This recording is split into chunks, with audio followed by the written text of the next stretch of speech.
como una medida que imponen países fuertes contra los países más débiles para cambiar el régimen. O sea, siempre se busca un objetivo: cambiar el comportamiento del país, cambiar el régimen. Algunos consideran que esos países débiles suelen ser una amenaza internacional, por eso las sanciones económicas.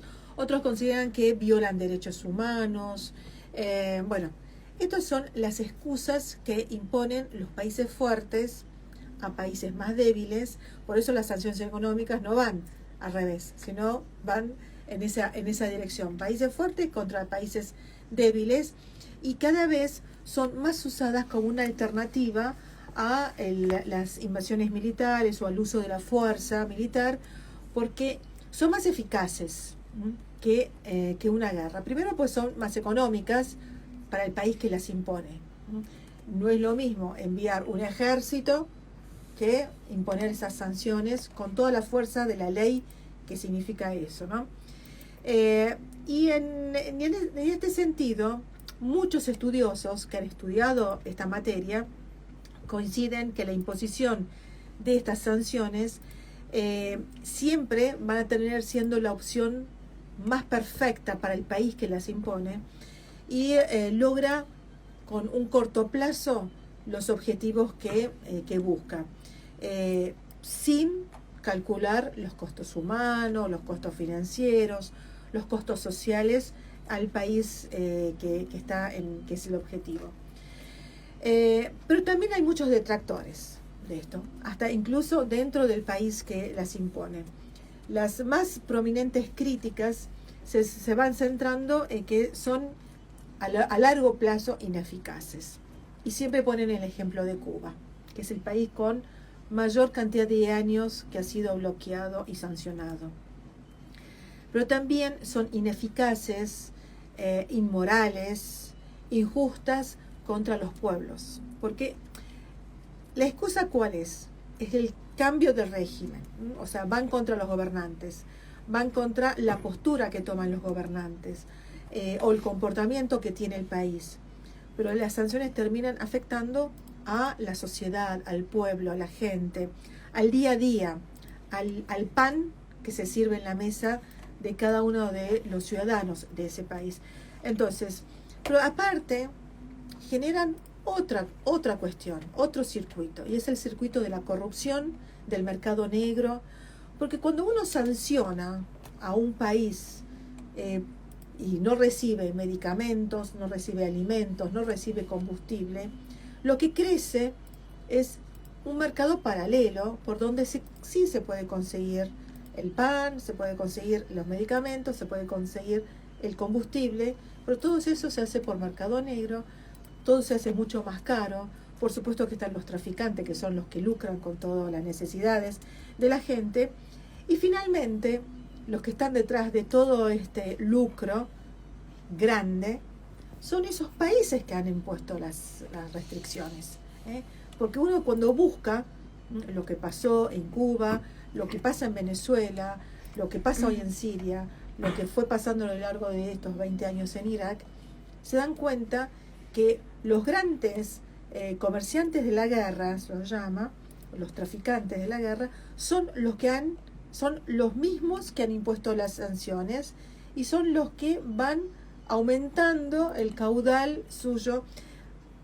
Aparte hay otro mercado, es el mercado del éxodo de la población de esos países, porque la gente cansada de no poder sostenerse en el tiempo con estas restricciones, lo que hacen es pagar lo que tengan, venden sus casas a cualquier precio para pagarse el hecho de irse de esos países. Y está la otra cuestión que ya lo hemos hablado, que es el tráfico de las personas. Bueno, esto es lo que provocan las sanciones. Entonces, nosotros hemos crecido sabiendo lo que le estaba pasando a Cuba y cómo Cuba fue uno de los países que más le afectó este tema. Pero hay muchísimos otros países donde todavía están siendo sometidos a estas sanciones y a estos bloqueos. Corea del Norte fue uno de los primeros países, ¿sí? En el año ya 50, la entrada de Estados Unidos en la guerra de Corea, entre Corea del Norte y Corea del Sur, se introdujo las primeras sanciones económicas contra Corea del Norte, uno de los países más afectados, y se mantuvo hasta el 2008. Bueno, y siguió, después se aflojaron. Cuba es el país donde en el año 60 se montó las primeras sanciones norteamericanas, mantenidas después por el demócrata Kennedy, en respuesta a la nacionalización de las empresas energéticas estratégicas del Estado y las compañías norteamericanas en la isla. Se prohibió, el país de la libertad prohibió que sus ciudadanos viajen a Cuba, así que no podían viajar a Cuba. Irán es otro de los países que fue afectado después de la revolución, donde se expulsó al Shah de Irán, el Shah que mantenía una amplia relación económica pro-norteamericana, y ahí donde se le impusieron tantas sanciones que hasta el día de hoy la está sufriendo la República Islámica de Irán. Irak es otro de los países a partir de 1990 donde ni siquiera los lápices podían entrar porque creían que los lápices tenían una mina que podían llegar a generar armas de destrucción masiva. ¿Ustedes se acuerdan del tema de las armas de destrucción masiva? Bueno, hasta el día de hoy está sufriendo Irak esas sanciones.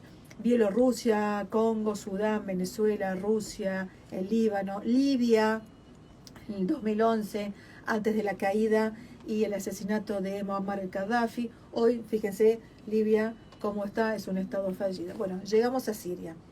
Siria en el año 2004, las restricciones estaban ya relacionadas con las acusaciones que se montaron en su contra de que Siria apoyaba a organizaciones terroristas, así como participaban que participó en la ocupación del Líbano.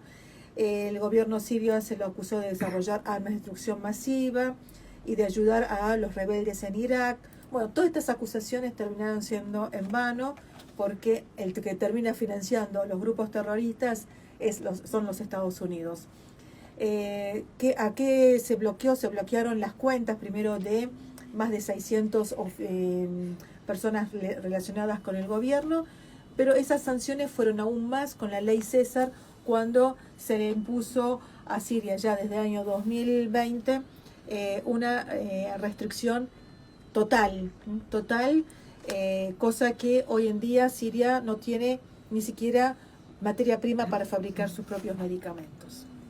Siria exportaba medicamentos al mundo árabe a un precio muy económico, exportaba de todo tipo de alimentos. Hoy en día Siria ni siquiera tiene abastecimiento propio.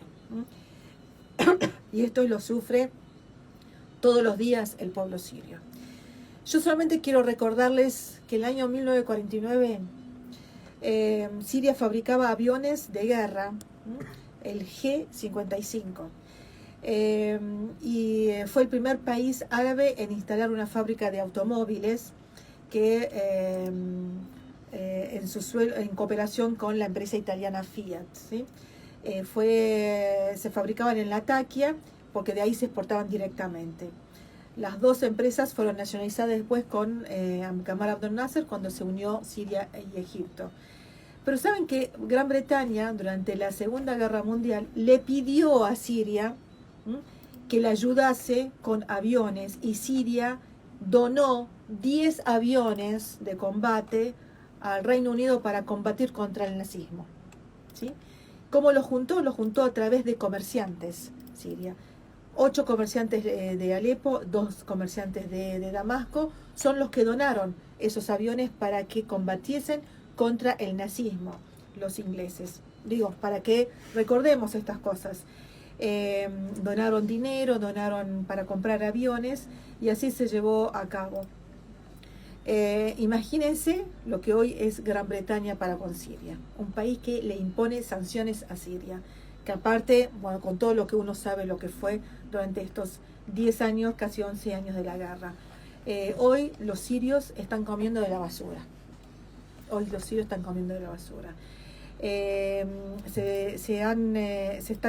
están robando el derecho, los recursos naturales de los sirios, desde el trigo hasta el petróleo y el gas, ¿sí? estos países que Siria ayudó durante la Segunda Guerra Mundial, hoy le están robando a Siria el pan de cada uno de los sirios. Recordemos que Siria en la década del 50 era en la economía la número 35 del mundo y la primera en el mundo árabe. Solamente para recordar lo que fue Siria para el mundo y para el mundo árabe. Bien.